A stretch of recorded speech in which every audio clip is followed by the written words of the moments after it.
ছাত্রছাত্রীরা, তোমরা জানো যে প্যান্ডেমিক সিচুয়েশনের কারণে তোমাদের প্রত্যেক বিষয়ে সিলেবাসের পরিধি অনেকটাই কমিয়ে আনা হয়েছে।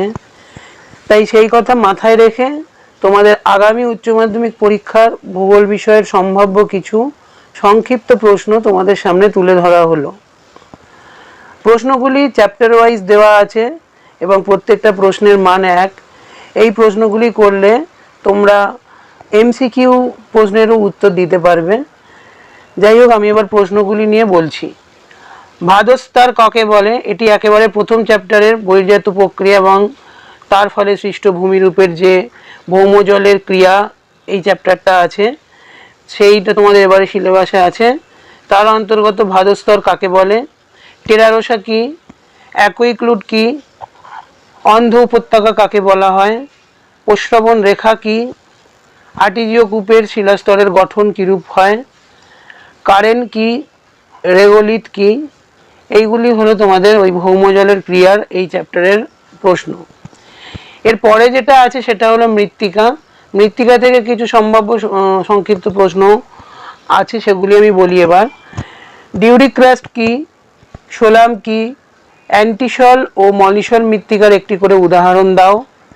এন্ডোডাইনামোমরফিক মাটি কাকে বলা হয়? মৃত্তিকা পরিলেখর কোন স্তরকে LFH নামে ডাকা হয়? এরপর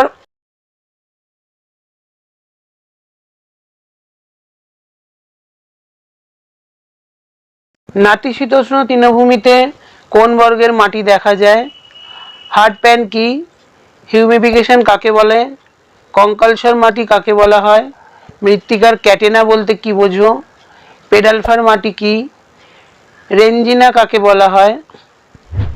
এইগুলি হলো তোমাদের মৃত্তিকা চ্যাপ্টার থেকে সম্ভাব্য প্রশ্ন। এরপর যেটা আছে সেগুলি নিয়ে এবার বলছি। এরপর তোমাদের বায়ুমণ্ডলের চ্যাপ্টারের কিছু সম্ভাব্য শর্ট প্রশ্ন আমি বলছি। যেমন ঘূর্ণবাতের চক্ষু কাকে বলে, মনেক্স কি, ENSO কি, অর্থাৎ এর ফুল ফর্মটা লিখতে হবে, আর কি সেটা একটু লিখতে হবে। জিওস্ট্রপিক বায়ু কি, ইটি বলতে কোন জলবায়ু অঞ্চলকে বোঝায়, ব্যারোক্লিনিক আবহাওয়া কথাটির অর্থ কি, ওয়াকার সার্কুলেশন কি। এরপর স্বাভাবিক উদ্ভিদ থেকে কিছু প্রশ্ন দেওয়া আছে, যেমন লিথোফাইট কি, হাইগ্রোফাইট কি, ভাসমান মূল্যী জলজ উদ্ভিদের সংজ্ঞা দাও, দুটি খরা সহ্যকারী উদ্ভিদের নাম লেখো। জীববৈচিত্র্য চ্যাপ্টার তোমাদের সিলেবাসে আছে, তার কিছু প্রশ্ন।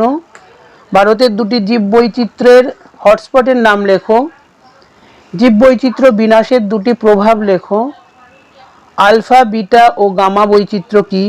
এগুলো আলাদা আলাদাও আসতে পারে, আলফা বৈচিত্র্য কি বা বিটা বৈচিত্র্য কি বা গামা বৈচিত্র্য কি, একসাথেও আসতে পারে, তখন সংক্ষেপে লিখবে একসাথে এলে।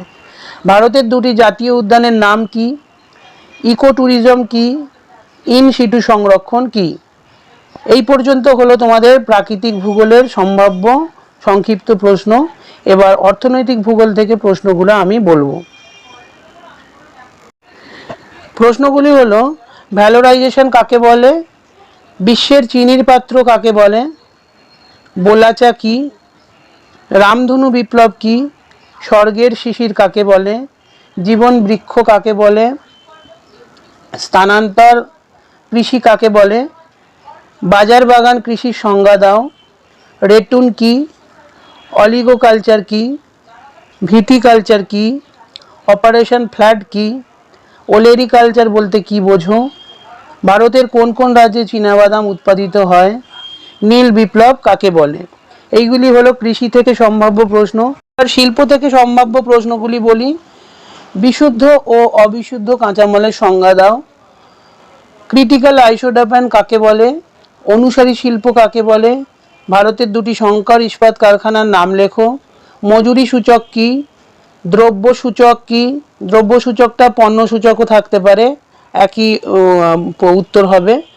অবস্থানগত ত্রিভুজ কি, ভারতের কোথায় নোট ছাপার কাগজ তৈরি হয়, পূর্ব ভারতের একটি জাহাজ নির্মাণ কেন্দ্রের নাম লেখো, মোটর গাড়ির শহর কাকে বলে। এইগুলি হলো শিল্প থেকে সম্ভাব্য প্রশ্ন। এবার তোমাদের যে তিনটে ক্ষেত্র আছে সিলেবাসে, প্রথম দ্বিতীয় তৃতীয় ক্ষেত্রের অর্থনৈতিক ক্রিয়াকলাপ, সেইগুলি থেকে কিছু প্রশ্ন আমি বলছি। যেমন গ্রিন কালার ওয়ার্কার কাদের বলে, সেবা ক্ষেত্র বলতে কি বোঝায়, নব্য স্তরের অর্থনৈতিক কার্যাবলী কাকে বলে, গোল্ড কালার ওয়ার্কার কাদের বলা হয়, ব্রেন ড্রেন বলতে কি বোঝো। এবার জনসংখ্যা থেকে সম্ভাব্য প্রশ্নগুলি বলি। কাম্য জনসংখ্যা কি, শূন্য জনসংখ্যা বৃদ্ধি বলতে কি বোঝো, অতি জনাকীর্ণতা কি, জনঘনত্ব বলতে কি বোঝো, ভারতের সর্বাধিক ও সর্বনিম্ন জনঘনত্বপূর্ণ রাজ্যের নাম কি, বয়স লিঙ্গ অনুপাত কি, ভারতের জনসংখ্যা বিবর্তনের কোন পর্যায়ে ভারত অবস্থান করছে, জনসংখ্যা পিরামিড কি, আদর্শ মানুষ জমি অনুপাতকে কি বলে, ঋতুভিত্তিক পরিব্রাজন কি। এরপর জনবসতি থেকে কিছু প্রশ্ন, সেগুলি বলছি। জলবিন্দু বসতি বলতে কি বোঝো, শুষ্ক বিন্দু বসতি বলতে কি বোঝো, দৈত্যনগর কাকে বলে, নেক্রোপলিস কি, সবুজ গ্রাম কি, হ্যামলেট কি, মহানগর বা মেট্রোপলিস কি, পৌরপিণ্ডের সংজ্ঞা দাও। তাহলে তোমাদের ওভারঅল প্রাকৃতিক এবং অর্থনৈতিক পরিবেশের সমস্ত সম্ভাব্য সংক্ষিপ্ত প্রশ্নগুলি বললাম। প্রত্যেকটা প্রশ্ন কিন্তু তোমরা পূর্ণ বাক্যে উত্তর দেবে, শুধু উত্তরটা লিখলে হবে না, সেন্টেন্স কমপ্লিট করে উত্তর লিখতে হবে। এই সকল সম্ভাব্য সংক্ষিপ্ত প্রশ্নগুলি তোমরা তৈরি করবে 2021 সালের উচ্চ মাধ্যমিক পরীক্ষার জন্য, এগুলি ইম্পর্টেন্ট। আর এর উত্তরগুলি পেতে যদি অসুবিধা হয় তাহলে কমেন্ট বক্সে কমেন্ট করবে, আমি উত্তরের একটি ভিডিও আবার পোস্ট করব।